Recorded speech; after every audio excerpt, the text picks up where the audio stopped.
2025 সালের 25শে জানুয়ারি এই পৃথিবী থেকে চলে গেছেন, কিন্তু উনি আমাদের জন্য ফোনটা একটু বন্ধ রাখেন প্লিজ, ডিস্টার্ব হয় করে কথা বললেন, আর তারপরে সামনে বসে কথা বললে তাহলে বেশি ডিস্টার্ব।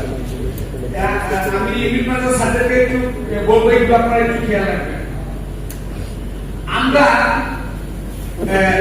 স্যার এই একটা প্রতিষ্ঠানের মাধ্যমে আমরা বর্তমানে 35,000 মানুষ কাজ করতেছি। বলতে পারেন যে এই কোম্পানির মাধ্যমে 35,000 মানুষের কর্মসংস্থানের ব্যবস্থা হয়েছে।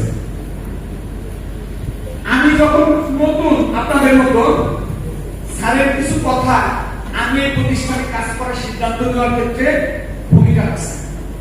একটা প্রোগ্রামে স্যার এভাবে বলতেছে যে আমার বয়স এখন 70 বছর, আমি আজকে থেকে 5 বছর 9 মাস আগে কথা বলতেছি, তখন স্যার বলতেছেন না আমার বয়স এখন 70 বছর, আল্লাহ আমাকে চাওয়ার চাইতে অনেক বেশি ধন সম্পদ দিয়েছে। স্যার কম বেশি 10,000 কোটি টাকার সম্পদ রেখে গেছে।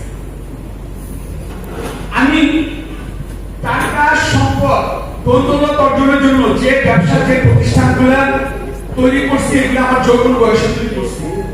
আমার শেষ জীবনে সে সোনালিটাকে তৈরি করছি ইনকামের উদ্দেশ্যে না, ব্যবসার উদ্দেশ্যে না, সেবার উদ্দেশ্যে। স্যারের নিয়ত এই প্রতিষ্ঠানে কাজ করলে এই প্রতিষ্ঠানের জন্ম ইতিহাসটা আমাদের একটু জানতেই হবে, মানে নিয়মটা কি।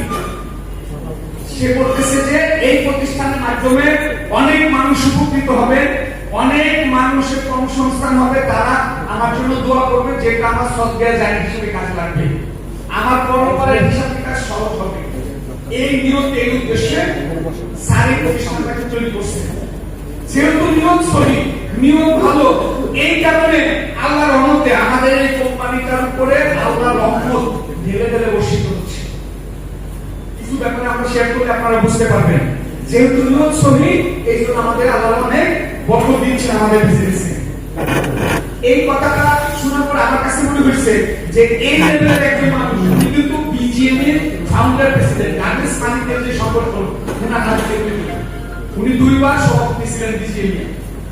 গার্মেন্টস শিল্প বাংলাদেশের অর্থনীতির ক্ষেত্রে কত বড় ভূমিকা রাখছে আমরা সবাই জানি।